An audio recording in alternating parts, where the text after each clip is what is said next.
Россия устроила настоящий ад, самый страшный удар по Киеву, полный провал украинской ПВО. Погибших больше, чем когда-либо, а кровавый антирекорд в третий месяц подряд. Украина несет тяжелейшие потери. Иностранное вторжение в РФ, почти 100 ракетчиков на пусковых, срочная переброска войск.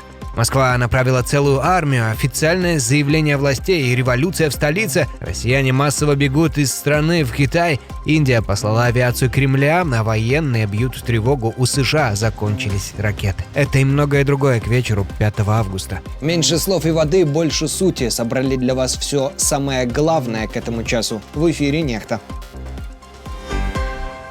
За одну ночь сразу 2 новых пожара, и оба на складах Wildberries. Пламя добралось уже до Тулы и Казани. Под Тулой в Алексине вспыхнул гигантский распределительный центр. Один из крупнейших у маркетплейса, около 300 тысяч квадратных метров. Ключевой хаб на всю центральную Россию. Полыхало так, что дым, по словам очевидцев, было видно за десятки километров. Заодно прилетело и по складу в Татарстане, под Казанью. Не смешно, мне на работу завтра. Да уже сегодня. Самая показательная реакция властей. Губернатор первым делом попросил россиян не снимать пожар и не выкладывать кадры в сеть. Оно и понятно. Картинку складов, горящих по всей стране один за другим, Кремлю показывать совсем не хочется.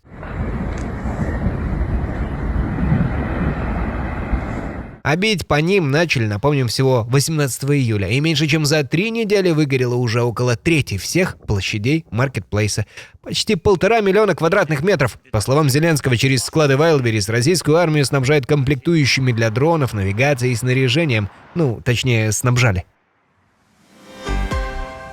А в башкирской Уфе за 1500 километров от границы уже новая традиция. Что ни день, то горит очередной нефтезавод. Этой ночью добрые дроны, как их зовут в сети, наведались с ревизией на Башнефть у НПЗ. Один из крупнейших перерабатывает под 7 миллионов тонн нефти в год. Это, на минуточку, уже 3-й удар по уфимским НПЗ всего за неделю. 1 августа прилетело по Уфанефтехиму, 2 по УНПЗ, а промзону долбят еще с июля.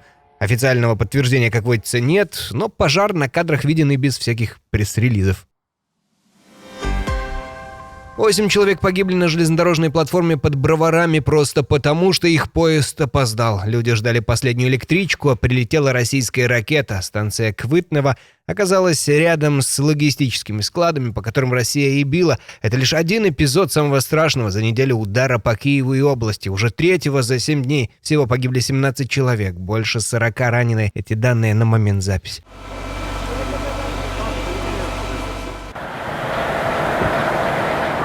Ночью по столице и пригороду выпустили 24 баллистические ракеты, 4 противокорабельные и больше сотни дронов. Ни одну баллистическую ракету ПВО сбить не смогла. Горело все: склады новой почты, эпицентры, розетки, супермаркетов. В Голосеевском районе от удара по нежилому зданию даже произошла утечка аммиака. А над Киевом повис такой смог, что во всех районах зафиксировали опасный уровень загрязнения воздуха. Минобороны РФ, как всегда, отчиталась, что била по военной логистике, только вот гибли обычные люди, ждавшие поезда. Нас никто не слушал, послушайте сейчас. Циничной картинкой проиллюстрировали оккупанты заявления об ударах. Зеленский снова попросил партнеров не тянуть с ракетами для ПВО. Перехватчики баллистики – то, что могло бы сохранить жизнь погибших сегодня. Тем временем Financial Times пишет, что Трамп якобы отказал Зеленскому в поставках ракет к комплексам Patriot. Президент США указал на дефицит ракет-перехватчиков из-за кампании против Ирана. По моим оценкам, где-то 100 баллистических ракет противник может запускать по нам ежемесячно. Сейчас плотность ударов увеличена, потому что им нужна показательная реакция. Атаки происходят частично за счет резервов. А потому сегодняшняя реальность в Украине такова. Дети делают свои первые шаги вокруг огромных воронок.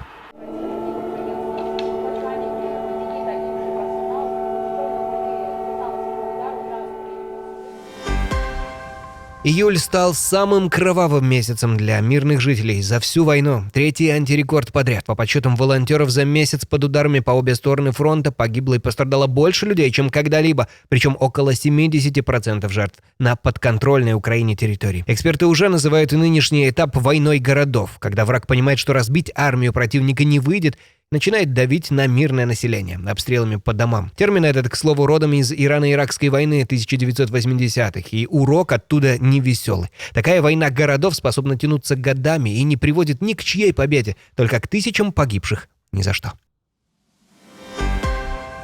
А вот и цена, которую Россия платит людьми. Из примерно 300 тысяч мужчин, мобилизованных в 22-м на фронте, по подсчетам немецкого эксперта Яниса Клюге, к сегодняшнему дню осталось едва ли больше сотни тысяч. То есть почти половина уже выбыла. Причем Клюге считает не с потолка, а по бюджету. Каждому мобилизованному капают выплаты, и по этим суммам видно, сколько их еще живых на войне. Картина по контрактникам не лучше. Армия теряет чуть ли не половину бойцов ежегодно. А в целом, по оценке американского СИСИС, за время войны Россия потеряла около 1,5 миллиона человек убитыми и ранеными, из них порядка 450 тысяч погибшими. Это, на секундочку, целый город размером с Сочи, стертый войной. Что же, Путин хочет еще. 100 тысяч человек только Москва уже отправила на фронт. Целую армию, город размером с приличный райцентр и всех в мясорубку украинской войны. И самое дикое, рассказывает об этом не шепотом, а с гордостью. Мэр Собянин в интервью буквально хвастается. Столица дала СВО больше 100 тысяч добровольцев. Это наша общая задача помогать нашим бойцам на линии боевого соприкосновения. Заодно похвалился, что Москва — сердце военной машины. Тут куют и оружие, и микроэлектронику, и все для фронта. Вот так с довольной улыбкой градоначальник и признал. 100 тысяч москвичей скормлены войне, и весь город перекроен под нее. И это по Собянину повод для гордости, а не позора. А следом и вовсе заявил о революции в столице. Правда, речь пока не о бунтах, а о революционных решениях против пробок. Мол, еще в 2010-м столица намертво стояла в 10-бальных заторах, а теперь сплошные новые станции метро и электрички. Поставство классическое, вот только на фоне первой части новости невольно ловишь себя на мысли. Когда мэр отправляет 100 тысяч горожан на войну, а сам рапортует о революции, как бы москвичам не захотелось однажды самим устроить в столице революцию уже без всяких кавычек. Теперь по Украине будут бить и северокорейские ракетчики. Как сообщает украинская разведка, КНДР перебрасывает в Россию целое ракетное подразделение. Около 90 человек. Их разместят под Воронежем. С собой Пхеньян может дать до 120 баллистических ракет. Это не пустая угроза. Партию из 40 ракет уже прислали, и одной из них на прошлой неделе снесло жилой дом в Радушном. Погибла целая семья. Северокорейские КН-23 бьют дальше и мощнее «Искандеров», но куда менее точны. Оттого и жертв среди мирных особенно много, а сбивать баллистику Украине почти нечем. И как же заявление... Для нас абсолютно неприемлемо размещение на Украине подразделений вооруженных сил других государств под любым флагом. Это же будет означать фактическую иностранную интервенцию, или это другое? Такое чувство, что по-настоящему воевать с украинцами хочет только Ким Чен Ын, а не деды. И войска регулярные отправил, и войну войной у себя называет, и сейчас ракетные части разворачивает, и Курскую область отбивал. Пока Кремль засыпает Украину баллистикой, Киев готовит свой ответ. Компания Firepoint вместе с десятком европейских оборонных гигантов строит собственную систему ПРО Freya, чтобы не зависеть от американских патриотов, которых на всех не хватает, тем более что война в Иране съедает остатки. И главное, свой перехватчик украинцы обещают сделать дешевле $1 000 000. В разы дешевле ракеты для Патриота, а первый сбитый снаряд уже к середине 2027 года. Мы пытаемся втиснуть программу, которая обычно занимает 20-30 лет, в какие-то пару лет. Мы не волшебники, и законы физики не отменим. Но делаем все возможное, вложим все свои знания, чтобы успеть. Попутно та же Firepoint допиливает и свою ударную «Фламинго», крылатую ракету, что уже наводит страху на Кремль. Бьет почти вдвое дальше американского «Томагавка», заряд под тонну, и парой таких уже достали завод в Чебоксарах за 900 километров от границы. Раньше на них ставили бэушные двигатели, но украинцы собрали собственный с нуля. А значит, ракет будет все больше. С 200 в месяц метят на 7 в сутки. И все это за 600 тысяч евро за штуку. По военным меркам почти даром. За 5 месяцев войны с Ираном США, как выяснил Reuters, израсходовали практически все свои высокоточные дальнобойные ракеты. Те самые «Атакамс» и новейшие ПРСМ. Каждая дороже $1 миллион. Ушло и больше половины перехватчиков для патриотов, и почти половина всех томагавков.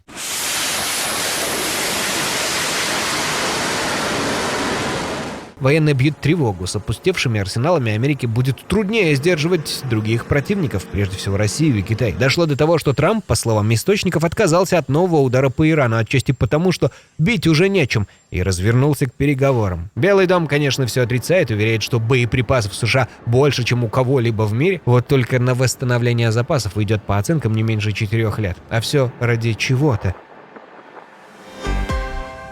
Одна из крупнейших транспортных компаний России, ФЭСКО, вообще отказалась возить грузы через Черное море после того, как ее контейнеровоз «Янина» пошел на дно от удара морских дронов. А бьет это по каждому. Через Новороссийск в страну шли товары из Китая. Техника, одежда, бытовая химия, все то, что лежит на полках магазинов. Теперь этот поток погонят в обход через забитый Дальний Восток. А значит, задержки на месяцы и рост цен. Так Украина перекрывает Кремлю уже не отдельные порты, а целые торговые артерии. И аукнется это обычным россиянам, опустевшими полками и подорожавшими товарами.